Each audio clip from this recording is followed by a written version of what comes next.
The love story that I want to share is my love for community. It is when I found community that I really started to feel comfortable and really felt loved. In identifying as non-binary, I've always thought that it has to be androgynous. You have to be somewhere in the middle. But I can be whatever I want to be. And that's all that matters, is that I accept myself and I have people in community and chosen family that support and love me for how I present.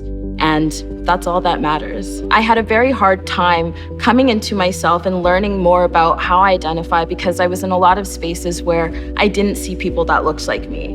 And in a lot of this queer community, it's very white and it's very not inclusive. I don't see a lot of people. So having spaces where I am seeing Black queer folks highlighted and uplifted, it's very empowering, and it definitely helped me through my whole journey in discovering myself and not feeling like a weirdo. I just want to belong, and I think a lot of people want that too. In queer community, chosen family is really important because a lot of people, especially Black folks that do come out, they end up losing a lot of their own biological family. It's almost like, where do we go? Who do we turn to? Who do we talk to and share our experiences?